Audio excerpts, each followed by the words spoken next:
ഇന്നത്തെ ഏറ്റവും പുതിയ വീഡിയോയിലേക്ക് ഒരുക്കം സ്വാഗതം. ധ്യാൻ ശ്രീനിവാസൻ നായകനെത്തിയ മലയാളം സിനിമകളിലെ ഏറ്റവും മികച്ച അഭിപ്രായങ്ങൾ ലഭ്യമായി ഇപ്പോഴത്തെ മികച്ച കളക്ഷൻ നേടിയെടുത്ത തിയേറ്ററുകളിലെ മുന്നേറുകയാണല്ലോ ഡിറ്റക്റ്റീവ് ഉജ്ജ്വലൻ.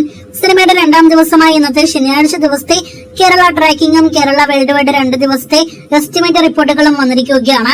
അത് പ്രകാരം മഴയെല്ലാം തന്നെ കാരണമാകാം എന്ന് ഇന്നലത്തേക്കാൾ ഒരു ചെറിയൊരു കളക്ഷൻ ഇടിവ് സംഭവിച്ചിട്ടുണ്ട്. ഇന്നലെ ഇതേ സമയം 30 ലക്ഷത്തിന് മുകളിലായിരുന്നെങ്കിൽ ഇന്ന് 26 ലക്ഷത്തിന് മുകളിലാണ് സിനിമയുടെ കേരള ട്രാക്കിംഗ് ഗ്രോസ്. ആദ്യ ദിവസം 56 ലക്ഷം കേരള ഗ്രോസ് വന്ന സിനിമയ്ക്ക് ഇന്നും 50 ലക്ഷത്തിൽ പരം കേരള ഗ്രോസ് ഉണ്ടാകുന്നതാണ്.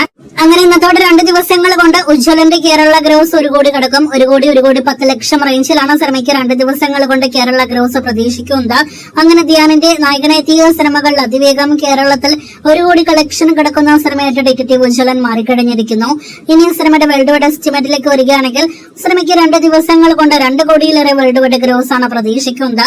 ആകെ മൊത്തത്തിൽ മികച്ചൊരു തുടക്കം വീക്കെൻഡ് ബ്ലോക്ക് ബസ്റ്റേഴ്സിന്റെ സിനിമാറ്റിക് യൂണിവേഴ്സിൽ പെടുന്ന സിനിമ നേടിയെടുത്തിരിക്കുന്നു. ഇനി നാളെ ഞായറാഴ്ചത്തെ ഉൾപ്പെടെയുള്ള സിനിമയുടെ ബോക്സ് ഓഫീസ് റിപ്പോർട്ടുകൾ അറിയാനായിട്ട് പ്രേക്ഷകർ കാത്തിരിക്കൂ.